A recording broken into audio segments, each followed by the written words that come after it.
Hello and welcome to the first ever episode of Coffee with Zach. My name is Zach Hathaway, your host, and today I am joined by my friend and special guest, Cristian Soto.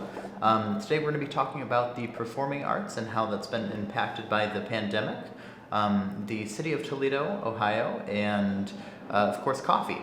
Speaking of coffee, today we are filming at Rust Belt, located in Toledo. So thank you again to Rust Belt for hosting us. They're super cool. They've got this 419 room, as they call it, that they've set us up in for today. We got some coffee. We'll show you guys later in the episode. I also was looking on their website and I noticed they have this phrase on there. It says, "We aspire to inspire creativity through the power of coffee." And I just really like that quote or phrase. So whoever put that on the website or whoever came up with that, I want to know. Just to let you guys know, we're going to mention them in the show notes. So if you guys have any questions or anything, want to check them out, visit the show notes. Speaking of show notes, if you guys are listening on like Apple Podcasts, show notes can be found at coffeewithzach.com. That is our website. It's going to be where you can find all of the notes, any links to videos, anything like that. If you guys can take 30 seconds to leave us a nice review, that's going to really help us out. It helps us know what we're doing right. It helps us know what you guys want to see more of. If you are watching on YouTube, you have the luxury of seeing our beautiful faces. You also have the luxury of looking in the description box where we can put links to, but if you have any questions, further inquiries, what have you, visit the show notes and the website for more. Also, be sure to subscribe, hit that like button, comment, share, all that good YouTube stuff. Really helps us continue to share all of these amazing conversations with you. So, Cristian, you have anything to add to that? I think you said it very well. I think that pretty well encapsulates a stereotypical YouTube-y talk show podcast intro. Without further ado, let's get into the show. Inspiration holds no age. Creatives change the world in that way, whether that's actors, whether that's musicians, especially musicians. I knew this is what I wanted to do from the age of 17 and going on for the rest of my life. You can't categorize people in one box. I would say nothing makes me unique, but then when I think about it, I am unique because I love people. If I don't know something, I tell them I don't know. Recognize your losses, but you have to take those Last wins. minute I said, switch me to theater. And they were like, glad to have you on board. You're out of business. The first time I saw this house was on my birthday, and I knew that I had to have it. My favorite emotion is an overwhelming feeling of pure happiness.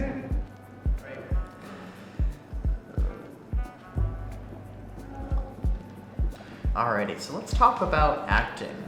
So how has the acting world been impacted by this here pandemic?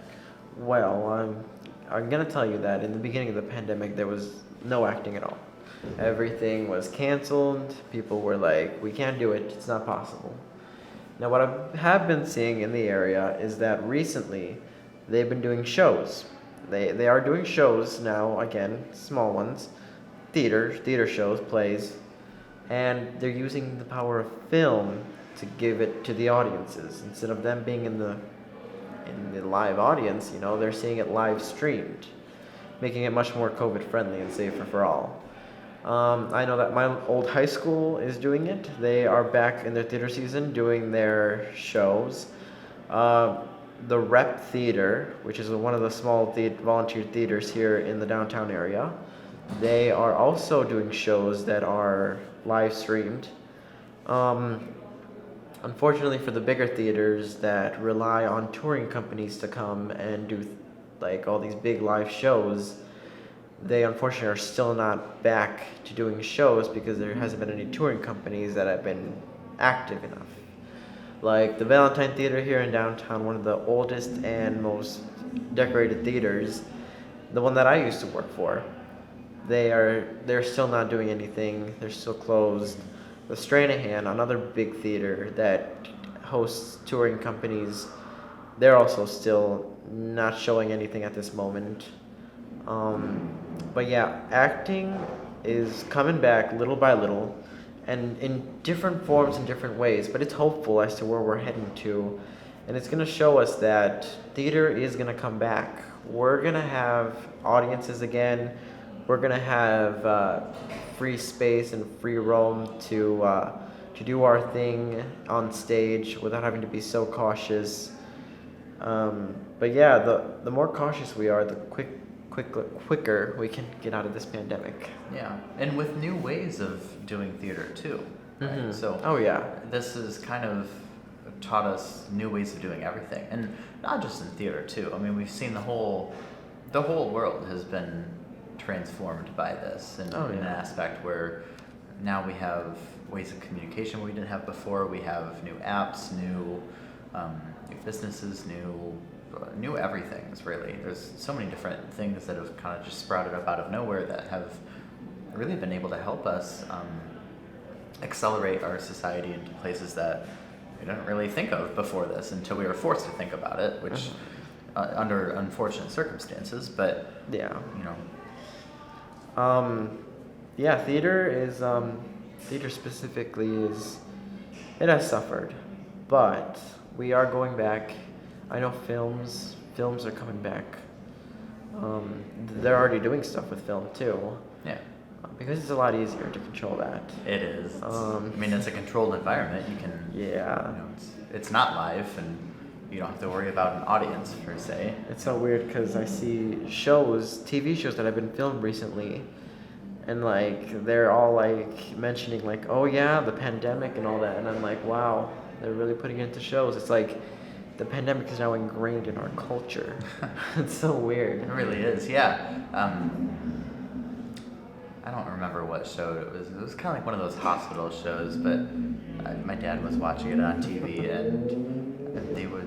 and they've incorporated the pandemic into the TV show, which for them, I'm sure it was genius because, you know, it's a current event. Why not incorporate it? And But at the same time, I would make the argument, you know, why are you capitalizing on a pandemic? But well, actually, I think they're not trying to capitalize on the yeah. pandemic. I think they're just trying to fit in with like the time. exactly, they're Yeah. fitting in with the time, but indirectly, they're also capitalizing on a pandemic. But that I think that's an argument for a different day. But you know, after the pandemic, I know that people are still going to be referencing like, oh, like I remember that time during the pandemic, like Yeah. all this and that. I mean, they've already called it a once in a century event. It is one of those is. things that you're going to be telling, you know, generations about. It's not something that's just going to be forgotten about once it goes away, which who knows when it's not just going to disappear, let's be real. No, they say that the pandemic may be over. Like, once the pandemic may be over, the virus is still out there. Yeah. Like, it's still going to be there, and it's still going to be a bit of a threat if we don't look at it carefully and if we don't protect against it in time again.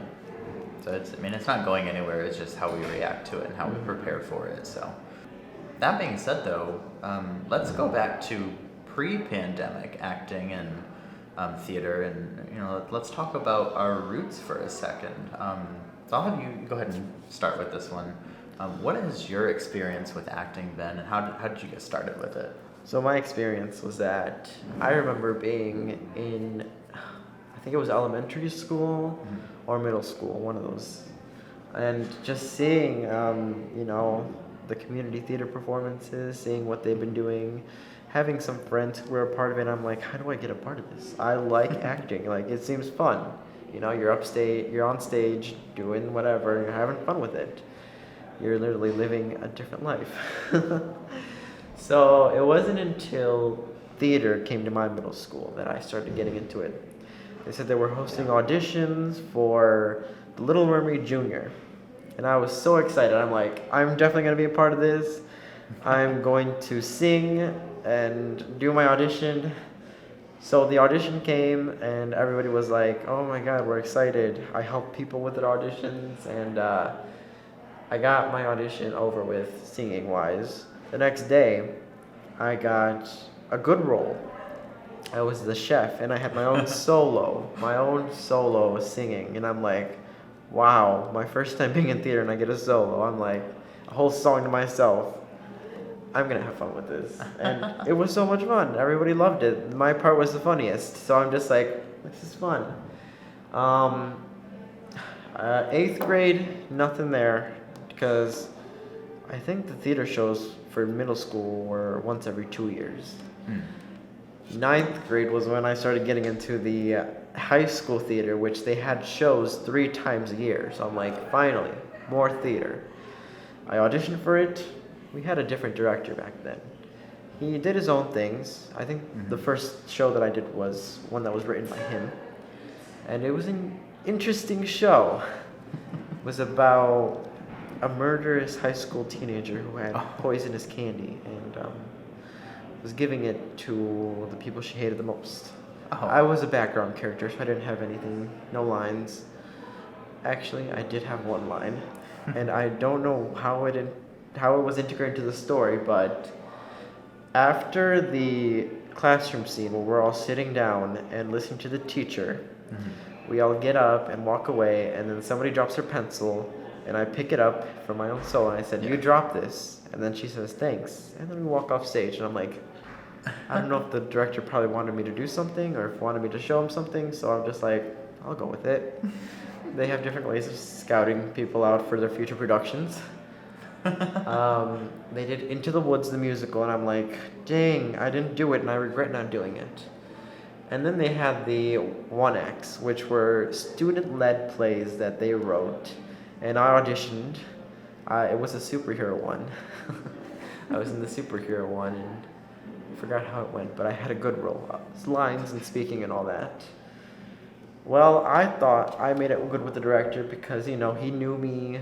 He was saying, "Why didn't you audition for Into the Woods? I would have loved to see you there." And I'm like, dang, I should have done it. Next year comes by. The director's gone. Where is he? He left. We have a new one, and I'm like, oh no. It's apparently it's the new choir director, who took over for the old one. I knew the old choir director very well since middle school. I would say I probably was one of his favorites. And the new one I already knew because he substituted for him. Yeah. And not one of his favorites apparently. He loved musicals. The whole thing turned into musicals. It used to be play, musical, 1X. Now it's all 3 musicals. Nothing but musicals. I don't know why. I mean, nothing against musicals. It's just that I would have loved a variety. There's a ton of good plays out there, just as there is a ton of good musicals. Like, why not put both of them into the department so people can learn a bit of the both? Best of both worlds. Yeah. That makes sense. Yeah, and I tried out. And for those last 3 years I had in high school, the only time I got a good role was when he was the director, and it was led by students. And I actually did good with that one role, and I'm like, finally, I showed him, maybe he'll give me something good for my senior year. Then comes my senior year, and I'm like, nothing. We did 3 plays, and I still got ensemble, and I'm like, I was in this for 4 years, and I thought I'd go, but like, I've seen a pattern, same people in the same main roles, and I'm like, I can see what's going on here. Like, I'm not saying it's favoritism, but it just, the way it looked, it kind of looked like it. Right. So that still didn't ease me out of theater. I'm like, you know what? I'm gonna continue it in college and see where it goes. But I loved business. Like, I always knew, like, being little, I always loved playing business, the shopkeeper, or like playing simulation games where you're a business owner. I loved business, the spreadsheets, the inventory check, making sure that you expand and grow. I'm like, I have to go for business. Like, that's what I know what'll make me money. Well then, the summer before college, I'm already signed up for business. I went to the orientation and everything. I jumped through the hoops of everything. Then I got thinking, I'm like, theater is still knocking on my door. I'm like, something's telling me I'm going to regret not going into theater, and I'm going to see these other people in the program doing theater, and this is going to give me a feeling. So I'm like, should I stick with business because it's going to make me money and I know I'm going to like it, or should I stick with theater because it has been a dream of mine for years to be an actor? Last minute, I said, switch me to theater. I'm going full-time theater. I'm majoring in theater. And they were like, glad to have you on board. You're out of business. You're out of business. And yeah, I got into the theater department. Whole different world. I remember my first time being in college. I'm like, I'm in a city. This is different than high school. It's so wide open. You see a lot of people and you have more freedom than you did before. It was great. I loved my freshman year and my sophomore year. But my junior year was when the pandemic hit, so obviously that wasn't it. But the one problem I had was that even though it was so big and there were so many people, is that I've noticed over my first part of the freshman year and into the last part of it that I was doing everything alone. Like, I've seen everybody hanging out with their friends, standing there in the student union, just sitting by myself eating. I'm like, I've always wondered if in the future I'd always have my own group of friends. Like, where are those group of friends now, and how are we gonna meet? Then an idea comes to me. My orientation teacher, she's been pestering everybody to get involved, do something. So I get involved. I get involved in the clubs, and I had fun. And I'm like, I'm more of a leader than a follower, and I kind of want to do something too. And there's no theater clubs, and I'm like, there's no theater clubs, and I guess it's my time to shine. So I talked to my orientation teacher saying, I want to start my own club. Could you be my advisor? Because every club needs a faculty advisor. She was like, yes, definitely. She was very excited on board. I filled out all the paperwork, jumped through the hoops, and by my spring semester of freshman year, I have a club up and running. Rocky start a bit, with people coming in and out and creating that solid group. But in that first semester, we do our first event, which is a talent/improv showcase, where we have a improv showcase in the first beginning and a talent show in the last. And I partnered up with my fraternity that I was in. I joined a fraternity my freshman year because I thought that was also a good way to make friends. And it was successful. We had a good crowd. We had a good amount of talent. Everybody was like surprised to see how it went. And I'm like, whoa, we just did that. Like, we have a potential here. So after that, once it was summer, I was so excited and ramped up to start the new line of events that we were going to do for my sophomore year. And I knew that I had a good thing going with my club. I got everything ready and organized, and what was on my mind almost every day was going back to the university and doing my own thing. I felt like I found my place. I started having friends. So, sophomore year comes. I create one of the greatest presentation boards for the student involvement fair. That fair is where you showcase your student organization to all the prospective students wanting to join and get involved. You're out there with your table, and I do this whole thing where, theater lights, it lights up, theater sign right here lights up, a shelf for the forms and all that, and a little bit about us, what we've done. And that's where I meet friends. Like, people are like so excited. They're like, oh my God, we want to join this club. And I'm like, so great, sign your name here and here.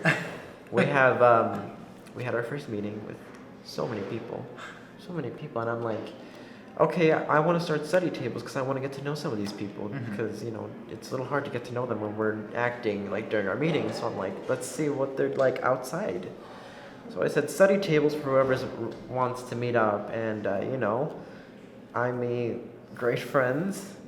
I feel like I'm a part of something. We hang out after the meetings and stuff like that, and during school, during when we're on campus. And I'm like, I'm so happy. I feel like I have a place here. I finally feel like it. Well, that semester I wrote a play, and we produced it on there. And everybody was excited. They're like, oh my God, you did a play? And they're like, I'm like, I guess I did, but you all helped, and I really liked that I had people to help me with that. That's awesome. What was the play called? The Three-Ringed Relationship. It took place in a 1920s circus, where the main character was in a love triangle.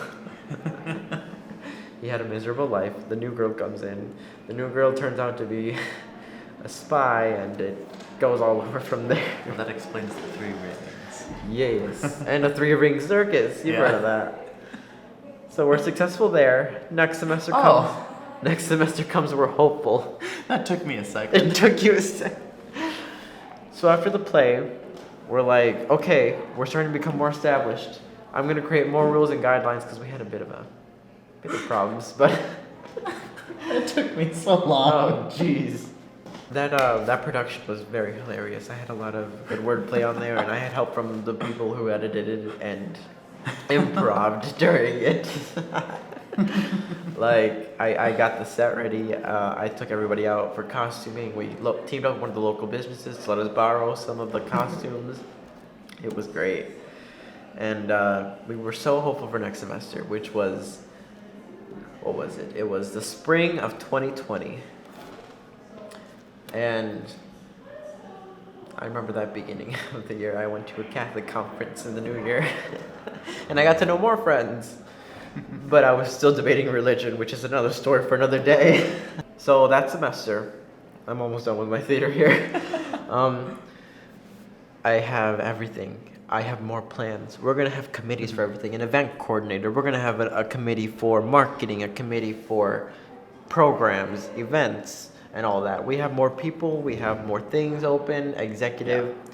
I put out flyers for we need writers, actors, improvers, or backstage helps and hands. Yeah. And my best friend, well, she was finally willing to join, and she was so excited to do something, and we really worked together. We planned everything. She got me more people, and I felt for once important. Like I felt like I was doing something. Like my club is gonna go high.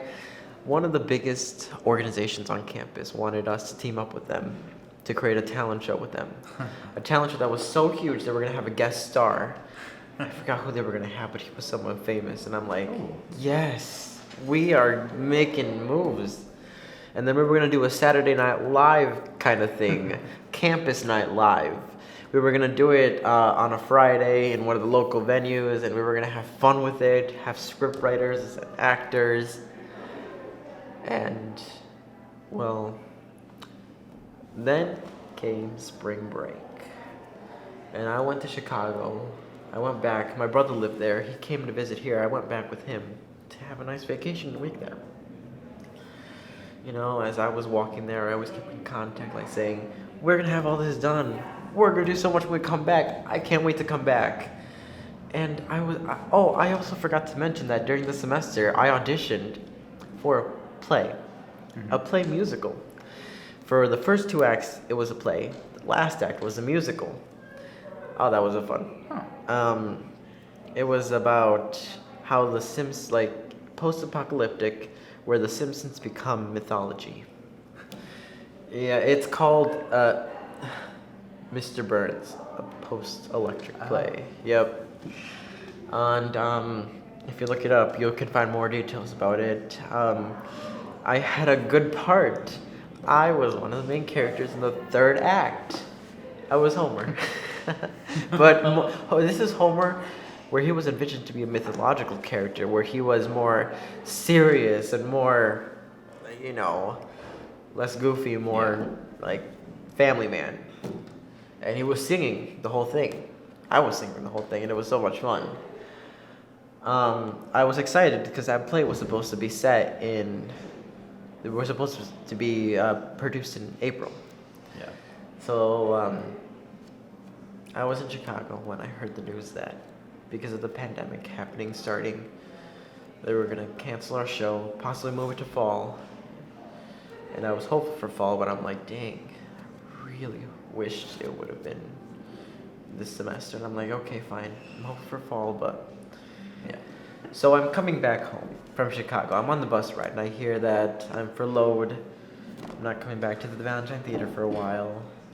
Still haven't came back. Classes are gone until spring. for spring semester, so we'll have to wait till fall. I talked to my event coordinator, and she's saying that yeah, we can plan something good for fall. Like, we got this. Don't be sad. Just because it had to be pushed back doesn't mean it's over. And then I get a I get a text from the organization that we were going to do the big talent show was saying that, yeah, unfortunately, I'm guessing you heard, we're canceling it. And I'm like, oh, okay, well, we'll try again next year. Next year, things will be back. Like, fall is our time. Maybe spring wasn't our time, but fall is our time. I feel hopeful. I still feel like I'm a part of this community.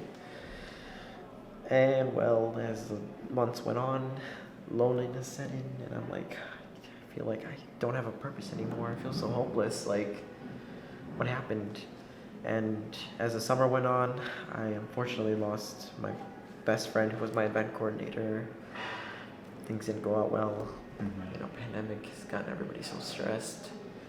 My vice president said he couldn't be in the club anymore because of engineering. I'm like, oh, okay, no more vice president.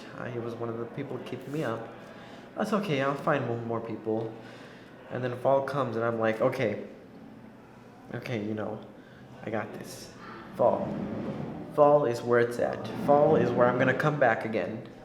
Oh, I forgot to mention that during the spring semester, I also had more hope for fall because I talked to my acting professor, and he said that I still need to do more work, but I told him I was willing, so he gave me opportunities and chances so that I could direct something in the fall of 2021. So I was like, yes, I'm gonna come back, and I'm gonna come back stronger than ever. Well, then fall came, and I'm like, okay, first meeting. I'm gonna have it that second week. We're gonna have our first club meeting again, guys. I texted in the group chat. It's gonna be in person, but it's gonna be outside. Well, the first meeting, and actually for a lot of the meetings, we didn't recuperate back our original members. A lot of them I lost contact with. I haven't heard back from them anymore. And as fall went on, it's like everything feels dead. Like, I come back to campus and it doesn't feel the same. It's like everything's been reset. Where's everything? Like, I'm restricted. I'm limited again. This is the same feeling I got when I was at home just alone, and I'm like, this is supposed to be my time. I felt hopeless, and I'm like, no, I gotta keep going. I keep doing my meetings. And once it started getting cold, I said, okay, I'll see if I can put everybody back inside, because we were restricted to going outside because of the pandemic, not being inside. They were like, yeah, we can try it. No more than 10 people. And I'm like, okay. And I'm like, well, we don't have people to do campus night live, so we can't do it this fall. So that's out of the window. New play can't be done. There's no spaces to rent out, and it's cold already, so it's too late for anything new like that. And I only had 2 or 3 people come to the meetings now, and sometimes not even any. Only one. By winter break, I'm like, is it even worth doing this again in spring? Is it even worth suffering like this, thinking that, you're gonna do something good, but it just feels hopeless all over again? Well, spring semester 2021, I'm like, a year ago, I was up here. But I've seen that I've slowly come back down to square one. Depression hit hard. It still kept hitting hard. I'm like, I don't recognize this campus anymore. I don't feel like I'm part of this anymore. I don't think I want to be here anymore. I was very disappointed, and I'm like, well, my friend who lives in Vegas said he was going back, and he said that he feels me, and he feels sorry that I've lost everything, but he says that if I want to go out to Las Vegas with him and study there, well, that he'd help me with a lot of the expenses I won't have to worry about. I just have to worry about my school and the school expenses. And I'm like, well, that's an opportunity I could take, because I basically have nothing here. Like, if I'm gonna start over, I might as well just go somewhere and start over somewhere where I have more opportunities than here, where I have none anymore. So I applied to UNLV. Hopefully I get in, and here we are right now where I literally have been changed by this pandemic. And a year ago today, I thought I was gonna be on top of the world. I thought right now I'd have more to my club. Like, we'd become a well-known club name. Like, you would hear it all over the campus right there. Like, oh, have you heard the Improv and Acting Club? That's a good way to get involved. And coming back spring semester, I lost connections. I went from knowing a lot of people and having connections in the offices to just knowing one or two people and not even communicating with them anymore too much because life and pandemic, and there's really no reason to go back on campus when everything's online. It just feels hopeless. And that's where we are right now. You know, my acting is kind of put on hold for the moment being, and I guess we'll see where it takes us. Maybe a new life in Las Vegas, maybe that could give me a boost of something. I don't know. Gotta try anything right now during these times. You never know. Yeah, definitely. You gotta just move forward and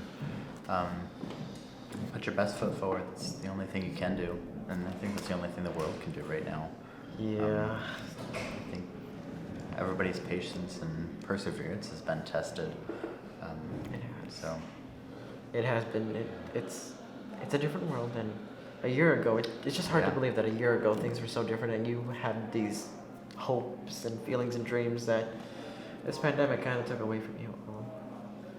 it really has. Yeah, so I'm just gonna keep on moving forward, Yeah. see where it takes me, Just keep moving on, and moving on. Keep walking. I recently had to break the news on GroupMe and say that, I'm leaving, so this club is gonna cease to exist. If nobody wants to take charge, then that's fine, you know, but I won't be around to keep it going. But it's been well. It's been a ride. I've enjoyed it. I don't regret it. That's good. Mm-hmm. Well, you just have to remember the good times. Yeah, I do. I mean, it was good before the pandemic hit. Oh yeah, and if I can do it once, I have the courage to try doing it again. Somewhere else, somewhere new. Somewhere warm. Yep, somewhere warm. Yeah, that's what I love. It's warm out there, Yeah. and a lot more opportunities, more alive. That's what I like. So moving on to our next topic. What is your favorite part about the city of Toledo? Favorite part, I would have to say, is the Toledo Museum of Art. It has a great showcase and exhibitions of many painters, ranging from the medieval era to the ancient times to modern contemporary art. Awesome. What is your favorite kind of art?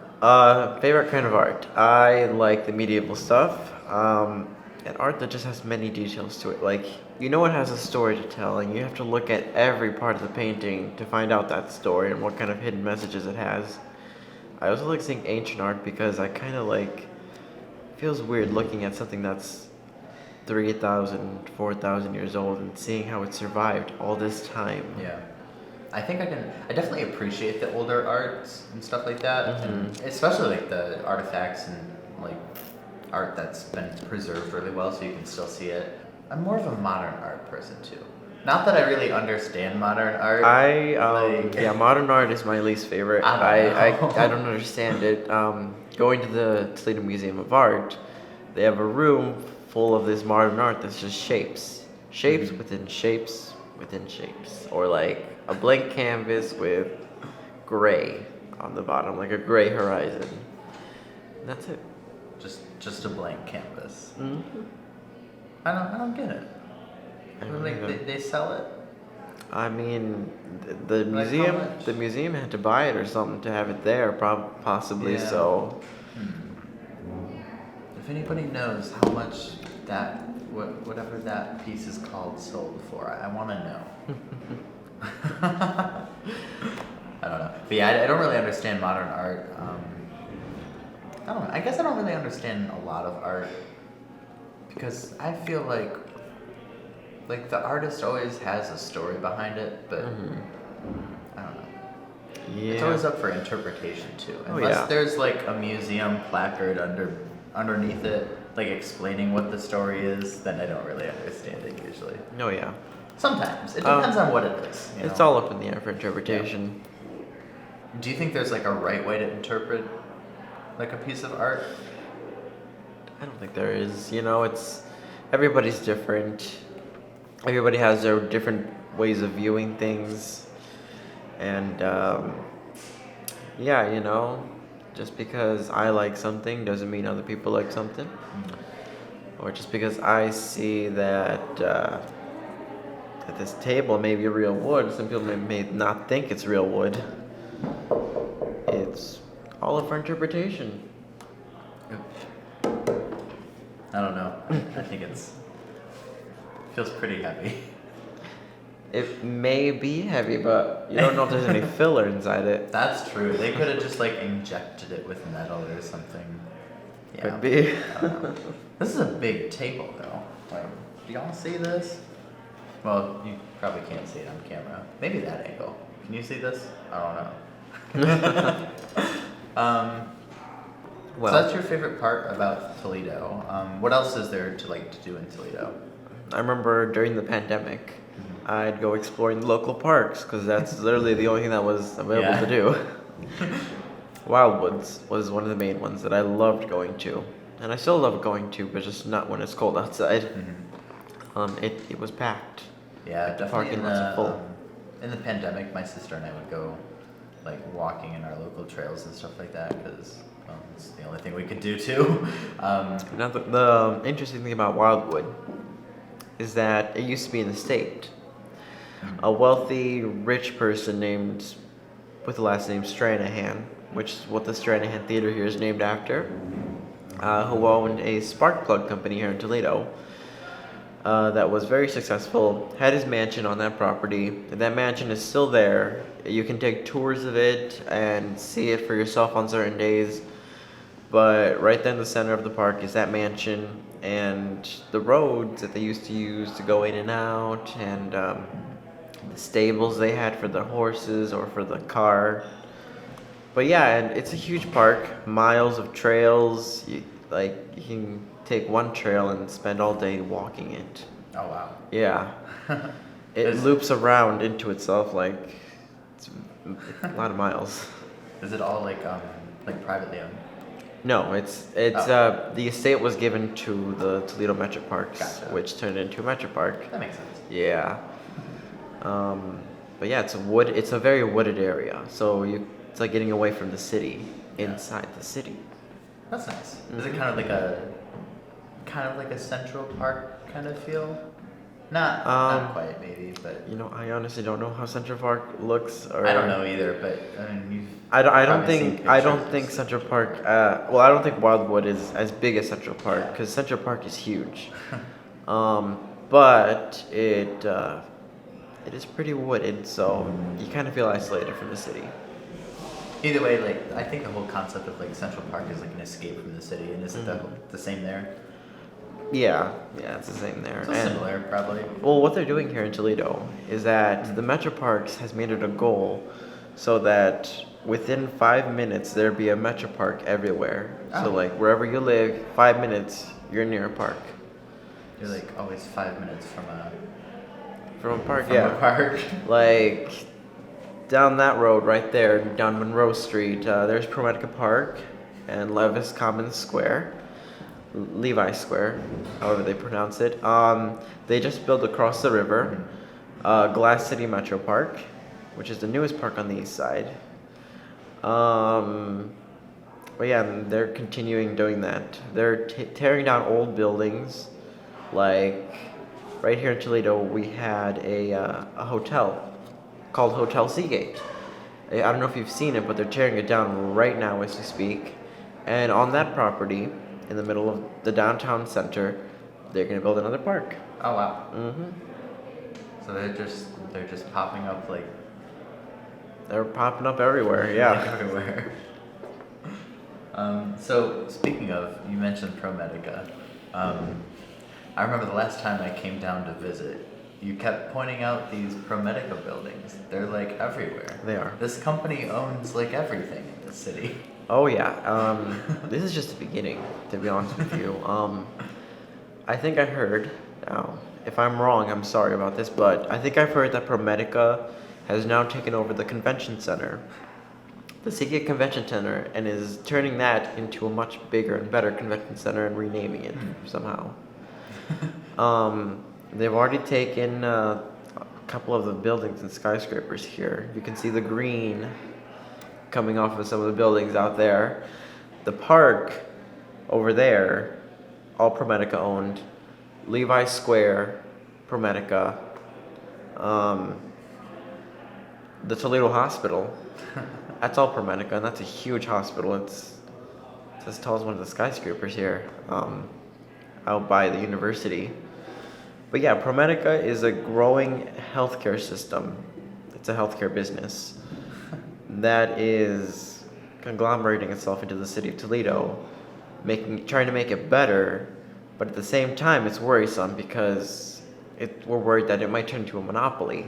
Yeah, that makes sense. Yeah, because the only two healthcare systems I know in the Toledo area, now there might be more, I just haven't heard of them, are the Mercy healthcare system and ProMedica system.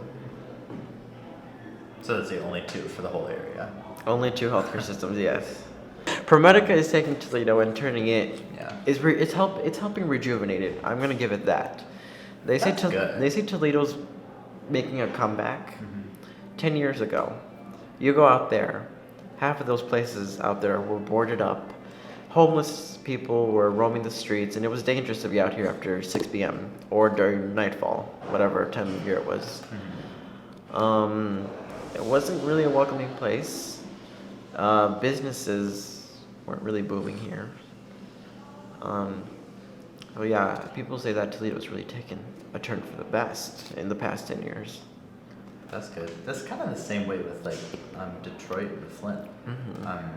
I think Detroit more so than Flint. I think Flint is still struggling. They've had the water crisis in recent years, which has not helped. Oh no.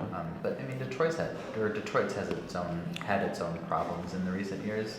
So, you know, both cities have had its fair share of struggles, but they're starting to make their comeback too. But I mean, yeah, you can see it. I think it just takes time to recover from an economic setback, especially like like manufacturing and auto workers were all like set back pretty hard by everything that happened in like 2008. Oh yeah, the recession really hit us hard. Yeah. Toledo has had a downfall, but you know, we're hopeful.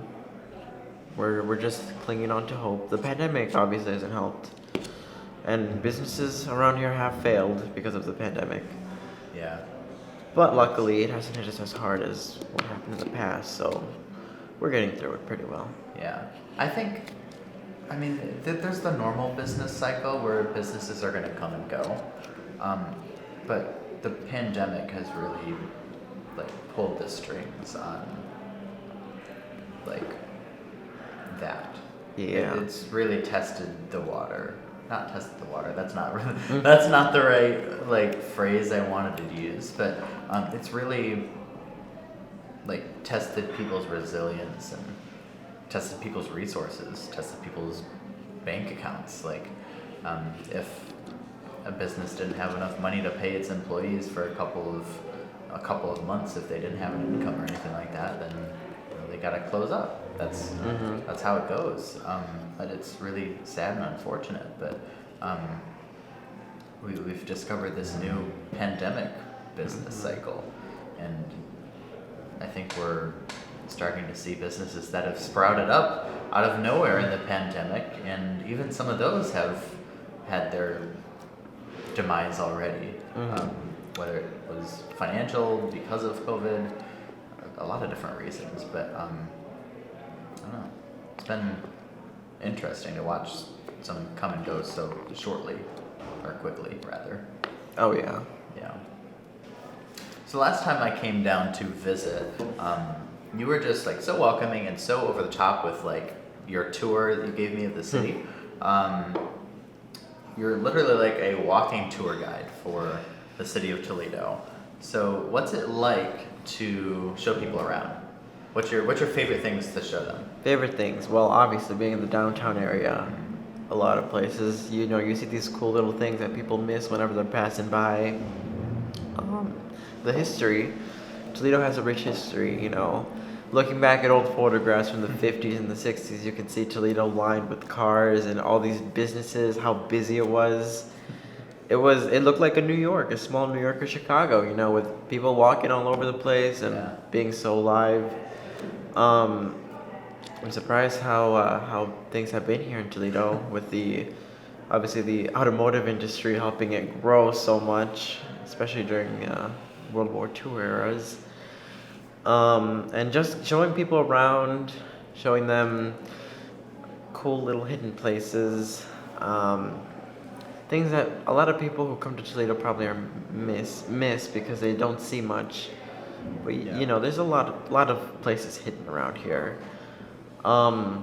Toledo, I was just bored one day.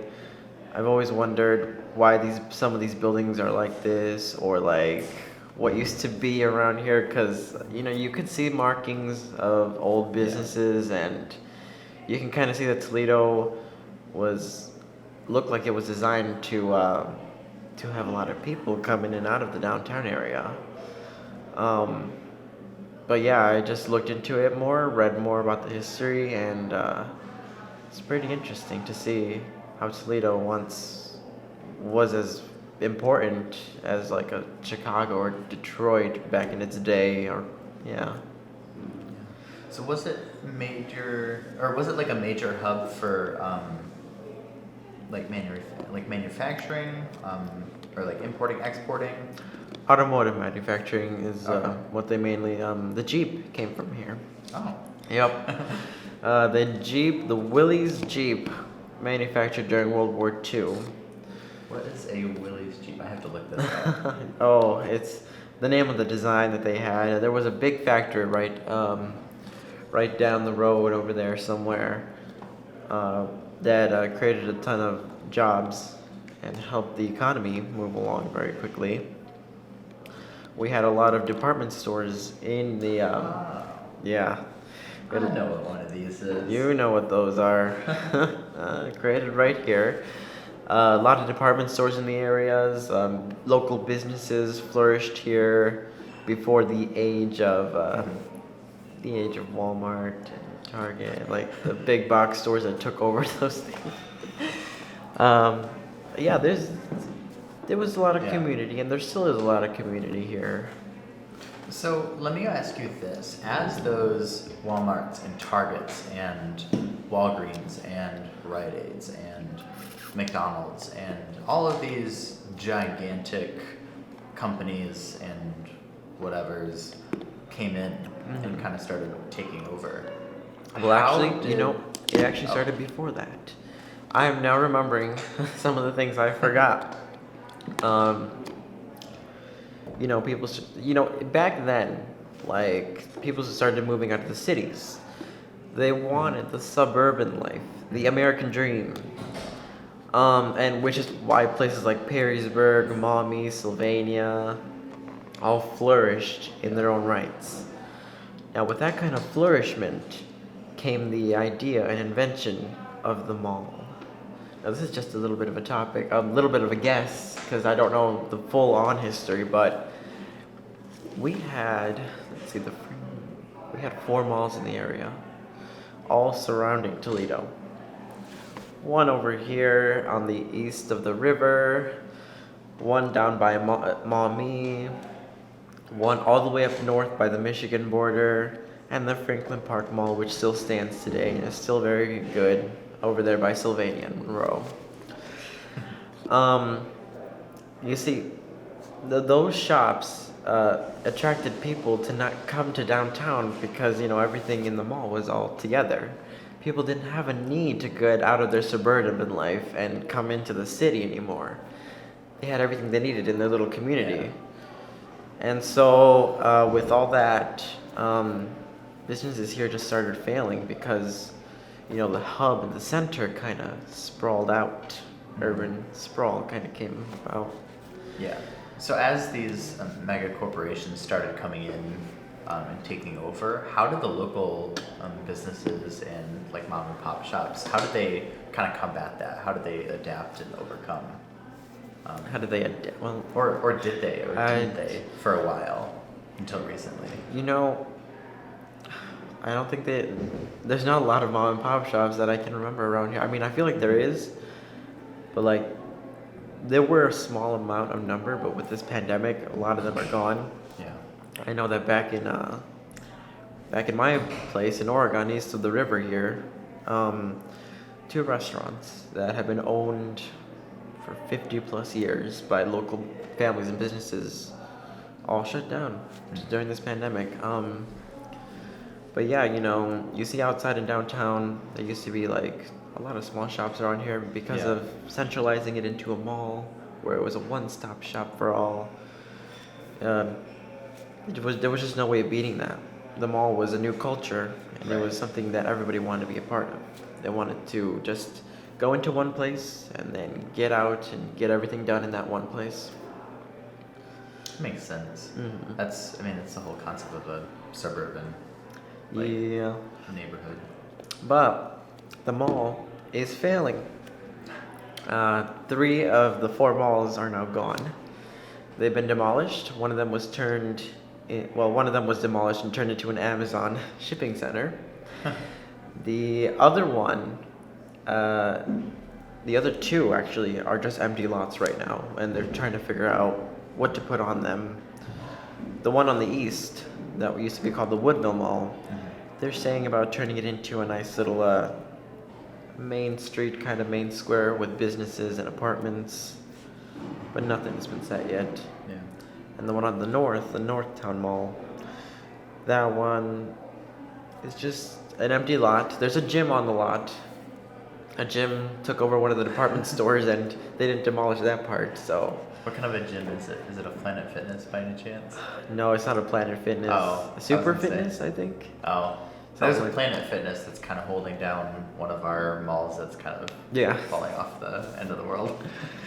Yeah, no, I think it's Super Fitness up there that's the only part that wasn't demolished. Like the rest of the mall's gone, but you have the Super Fitness. Yeah, it is interesting to kind of watch how things come and go over time.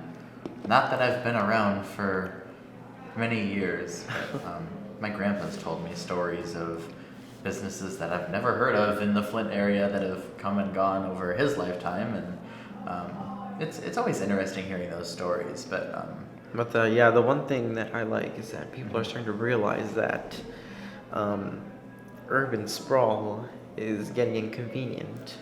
The fact that you have to rely on a car to go everywhere is just people like to be in like an area where everything's together, but like it still has that main street kind of feeling to it. Right.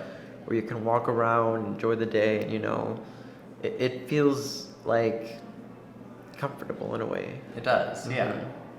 Well, I like being able to kind of just walk around and go wherever without feeling bound to a vehicle, or without feeling bound to. Oh yeah, I hope that public transport becomes more widely used. Yeah. It's both widely used, and I think cities need to start pushing the concept of mobility further.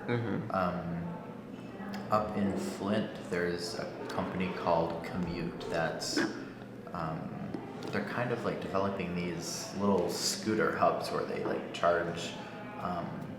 They're like electric scooters, the Lime scooter companies and all that. Well, they don't just charge like scooters; they charge like wheelchairs, like electric wheelchairs, like the skateboards. There's all sorts of different like I think they have like bike things that go on there too. There's all sorts of different little like personical. I keep wanting to say personical. That's not a word. I'm gonna make it a word. That's going in the dictionary. Anyways, they like charge these little personal vehicles, and I feel like if every city had like those kind of hubs all over the place, then people would want to use those kinds of vehicles more than bringing their car into the city, or Yeah. because a lot of people don't really like the idea of taking a subway or a bus. They'd rather just get on a little thing and go somewhere. And if we convert from getting in their little car and going somewhere to this idea of getting on a little scooter or getting on a little bike, Oh yeah. I feel like it eliminates so much road traffic and eliminates so much like excess, just, I don't know, it eliminates our footprint to an extent. Oh yeah, definitely. So, I don't know, better for long-term sustainability of our current The one thing I like societal lifestyle. is the one thing I like is that there are plans going on in place right now to convert downtown to be more pedestrian friendly. Because you see the layout of downtown and you see that it was based on a car-centric model, and we all know how that turned out. It's not doing so well. So they're trying to create it to be more pedestrian friendly, making more crosswalks, having bike lanes in some areas, and just trying to create more, how do you say, more of a pedestrian friendly community. Exactly. I know that once this pandemic ends, that people will be antsy and anxious to come back to normal life and do all the fun stuff that used to happen here on the weekends and during festival days and holidays. So yeah. Yeah, I think the same can be said for like places like Detroit, Flint, any other city that's not like a big major city. No, yeah. Las Vegas, it's like a party's happening there every day. What is your favorite restaurant in Toledo? Favorite restaurant? It's been a while since I've been to a local place. But I like going to Olive Garden. Olive Garden. I know that's not local, that's more of a chain, but like, Yeah. a lot of some Asian places like Rice Boulevard near the university. I love their miso soup and their sushi. They have a good variety and selection. I'd suggest, it's a small place, so if you don't like being in like small crowded places, it's better to take out the food. I've been looking up, there's a Korean restaurant with a market nearby, Filipino market, Indian places. I've heard that on Monroe there is an Indian place called the Beirut. I don't know if it's Indian or if it's something else, so it may be Middle Eastern or whatever around that area. It's somewhere. But it's good food. It's authentic. Another Indian place on Reynolds I've heard is also a very good hit. What is it called? The Beirut. Oh, now of course that brings up the city. I just tried, you can't see my screen, but I just tried typing in Beirut and it just brought up pictures of Beirut. Which apparently is the capital of Lebanon, which I didn't know that. Did you know that? You probably knew that. I actually didn't know the capital of Lebanon, but I know Lebanon is north of Israel. Oh, apparently Lebanon is north of Israel, which I didn't know that either. So, here, Google apparently knows what I'm talking about. Beirut Restaurant Toledo. Apparently a lot of people search that. That's the one. This is the one. Oh, they have a website. The answer is yes, we are now open for dining in. Our staff has worked diligently to clean and sanitize our dining room, and we have taken steps to assure your health and safety while eating in. Apparently they have Italian and pizza. Okay, so it's not Indian, because if they call it the Beirut, it's obviously Middle Eastern then.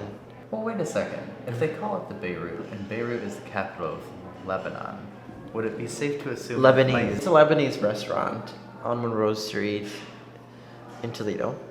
Very good, I heard. Always something new to try here. I'm getting distracted by the food. Okay. I feel like this pandemic is going to help Toledo because a lot of people working remotely right now, and a lot of companies are saying that they can work remotely permanently, are going to want to leave those crowded, icky, big cities and settle for smaller, more closer knit communities like Toledo here, Yeah. where everybody knows everybody, the local places, It's not as crowded or as hectic as Chicago or Los Angeles. Definitely. And you can still have that nice small town feel right outside in the suburbs, Yeah. you know. And since half the employees are like working remotely, like you don't need as big of office spaces, Yeah. so you can settle for smaller. Oh, and buildings. the housing market here, they're very low compared to a lot of the other United States. The other parts of the United States, like here, you can get a house for, in Toledo, I'd say 90,000, 80,000. That's not bad. What is? Yeah, let's look at the average price of a home. If you want to live in the suburbs in Oregon, you know, you can go up to 100,000, 150,000. Like, you're not limited in options, I gotta say this. This is Zillow.com. I use Zillow all the time. I do too. Zillow, Toledo. Let's look at Toledo proper. For sale. Sale. So, you know, if you want to get a house somewhere in the west side of Toledo near the university, there's that. They have some, it's a good area right there, living near the university. So you see, Ottawa Hills is literally in the middle of Toledo, and that was actually on purpose. Now, a lot of these places, people renovate them and sell them, you know, house Yeah. flippers. The typical home price is $85,925. Yeah. So average home price in Toledo, Ohio is $85,925. That over the past year, it says it's gone up 14.9%. Yeah, because a lot of people are realizing, you know, Toledo's not that bad, you know, everything. There's a lot of things here still, and it's gonna keep rising if we go on this. If we keep going on this trend of like trying to rejuvenate the place and creating more sense of community around here. Let's look at this. In 2013, it's showing it was $51,000. So that's almost, well, it's not almost doubled. It's Here, gone up a lot. oh, does it not go? It just goes back to 2012. Yeah, it won't go back any further. Okay, because yeah, But I wish you could see like 2008, 2009. I do want to see 2008. Yes. I wonder if you could just look it up. Average home price. Actually, look at another website. See if they have anything. Home prices continue sharp descent. Oh, here we go. May 13th. This is an article from May 13th, 2008. From the CNN Money. Oh, CNN Money. Yes, this is probably pretty credible. Oh yeah. So it actually shows Toledo down there somewhere. If you scroll down. Yeah. So this article is written by Chrisley. I don't know who this is. Les Christie, Some- and probably an editor. Oh, Yeah, staff staff writer writer. for CNN Money. Yeah, as of October 2nd, 2008. So I'm assuming this is a somewhat credible article. Let's see. First quarter 2008 home prices. Median price, first quarter of 2008. And it was showing Toledo as 89,700. So that's the same as what we have right now. Oh wow. And that is something. Which one? Oh look, there it is. Home prices in record plunge. Toledo, Ohio is at 75,600, so negative 27%. Oh yeah. So okay, in February of 2009, it looks like. Oh, this is still CNN Money. So the same. Oh, this is by the same author in 2009. So February 12th.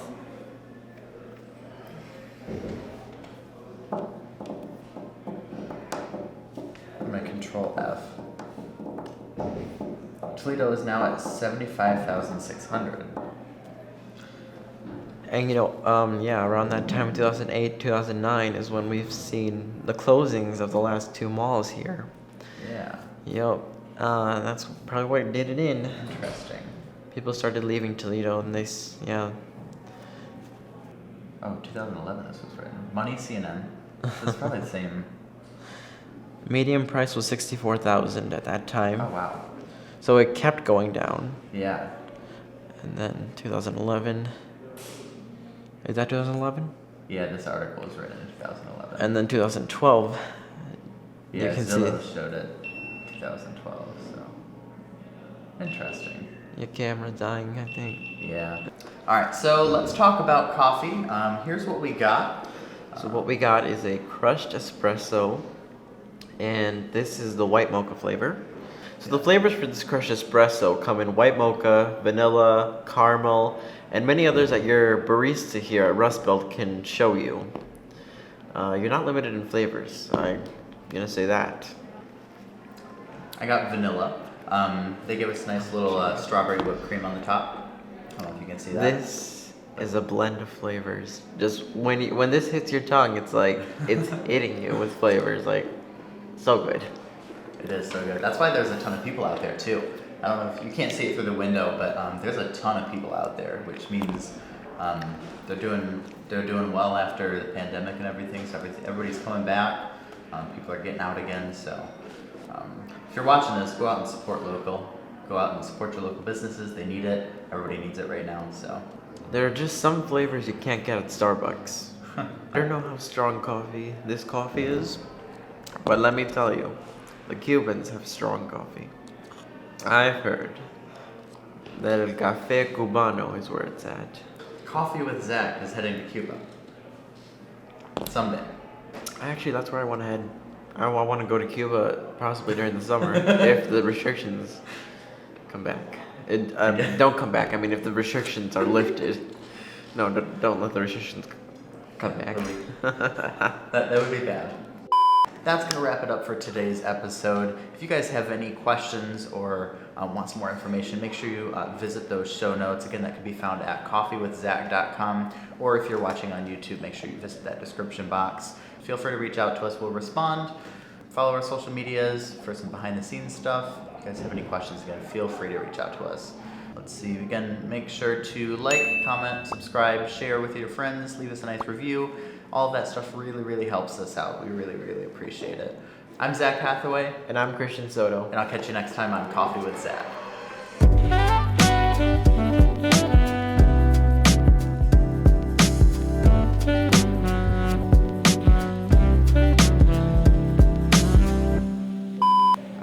I didn't think that through. You know Forgot what? your mask? It's been a long day. I can't stop drinking it. I can't either. We're gonna have to cut this. Yes. Do you ever take a sip from a straw and there's those little air bubbles that seep in and they make a little buzzing noise? I never had that feeling. Let me see if I can. Oh. Did you hear that? Yeah. They come in variety of flavors like caramel, vanilla, white mocha, and many more that you can ask the bartender to list you off when you come here. I say bartender. The bartender, I think they're a barista. After a Toledo. Oh boy. Is it good? I don't know what it tastes like. So good.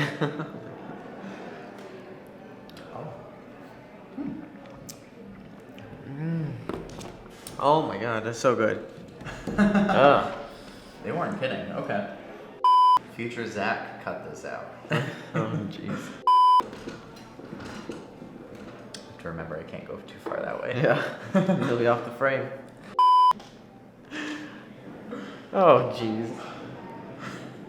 But I need a second. oh, it's all right. I don't know why that didn't register in my. That I got it. That was a good one. Good play on words. Oh yeah, That was a play on words in and of itself.